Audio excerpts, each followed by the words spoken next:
Okay, so have you guessed what this is yet? Maybe these would give you a clue. It is a secondary design of this thing. But I'm not going to tell you what it is yet. I want you to wonder while we take a look at these other two creations that I've put next to it. This one isn't as easy to figure out because I've covered it in obsidian, which is a block only mined by diamond pickaxes.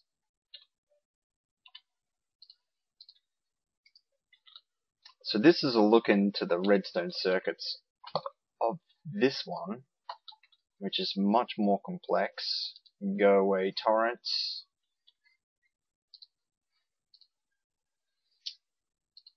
It's telling me it's finished doing what it's doing.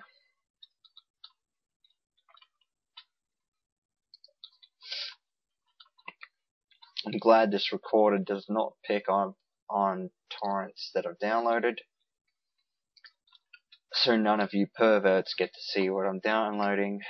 And we also have this massive Leviathan, which currently has one part of it broken and yet to fix. Okay, so two of them, here's a clue, two of them are, in fact, very similar.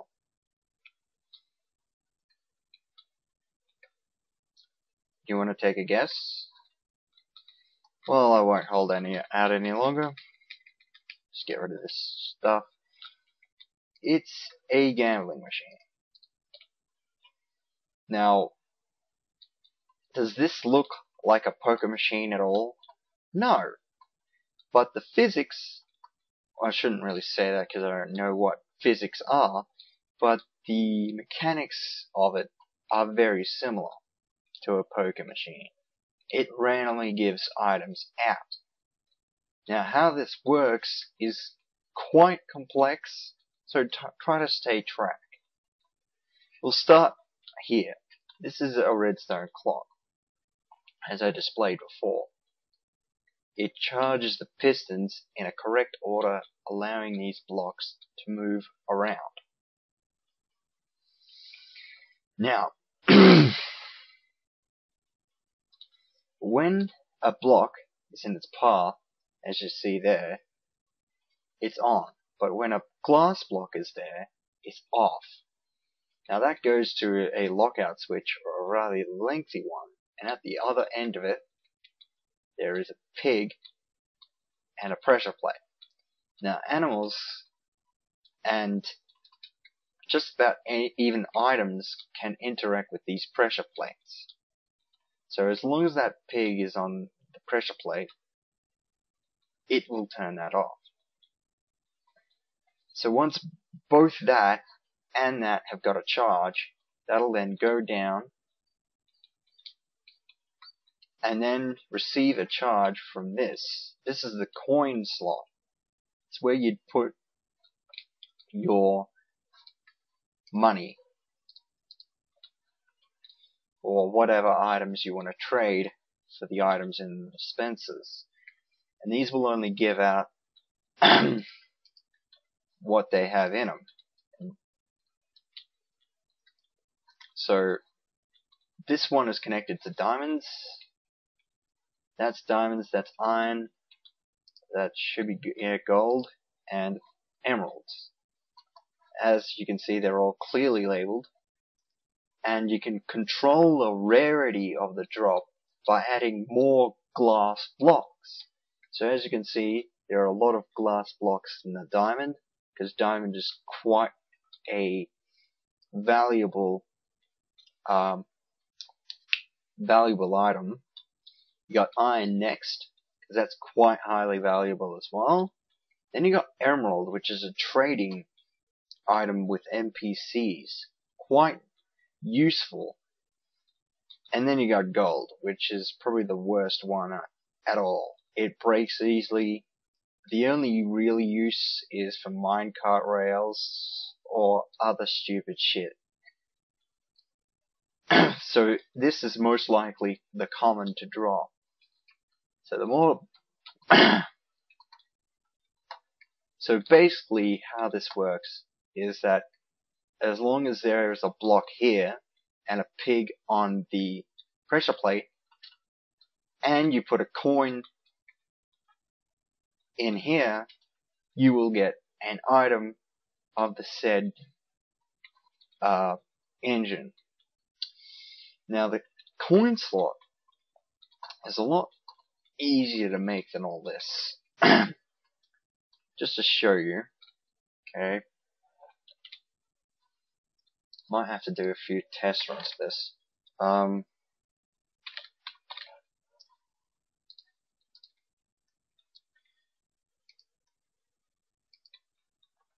All it is pretty much that, and then you put, let's see, up, like that.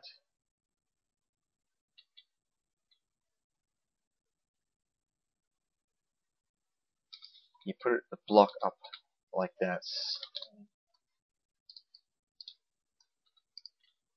Now like that.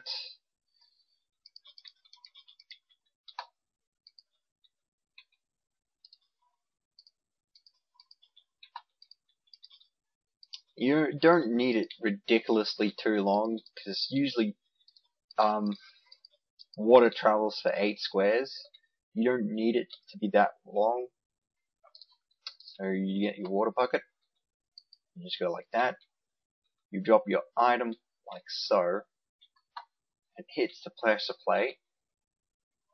As you can see, it just went down, and then it would get a charge. So just show you that it actually does charge. Drop an item again. See? So that's basically what the whole purpose of that coin slot is. So if everything somehow lines up, after all that crazy shit, you get an item.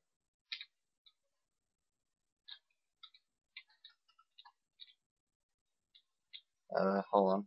Just get rid of this other crap.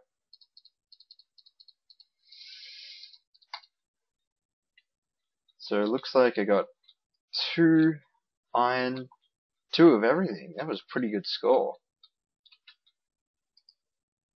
Let's drop another one. See what we get. Ooh. Got 1 iron and 2 diamonds and 2 emerald.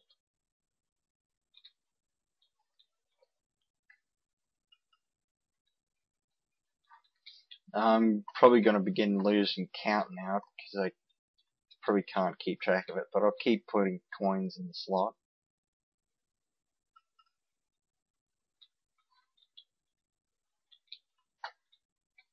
And that's how it works. So I'm going to put these back.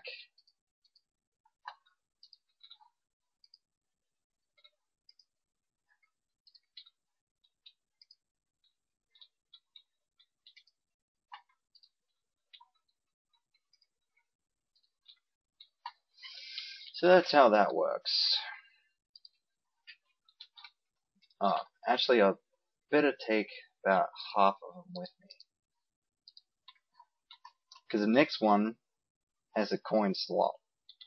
Now this is much more complex to understand, and it was ambitious. Obsidian, there we go.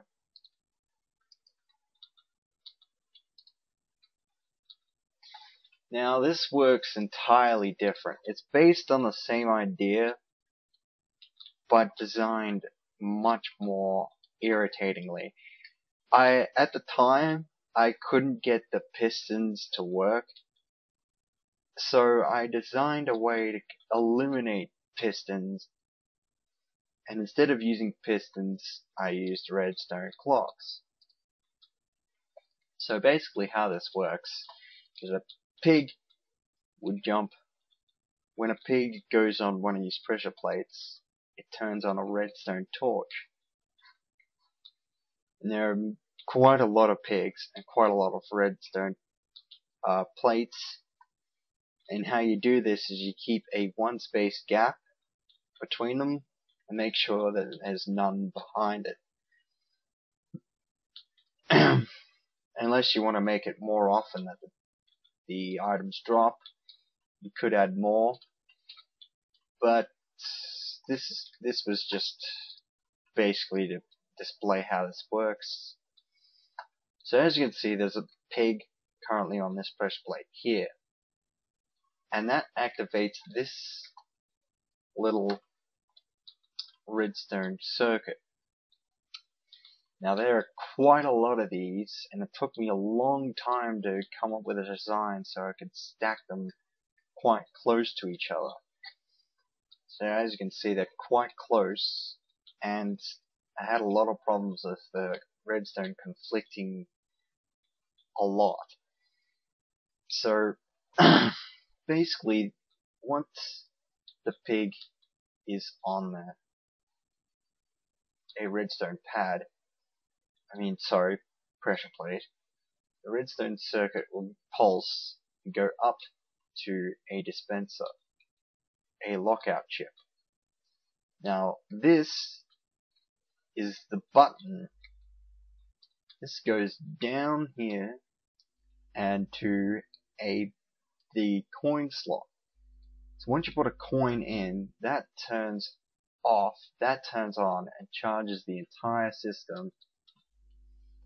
So basically how this works is this is the pig plus the redstone circuit. So this will pulse on and off, and this will go off when you put a coin in for at least probably half, maybe a second, and that will charge the redstone, these dispensers, which have random items in them, like seeds, armor, swords. You can fill them with whatever you want. And basically, it works very similar to any other machine. The differences aren't that much.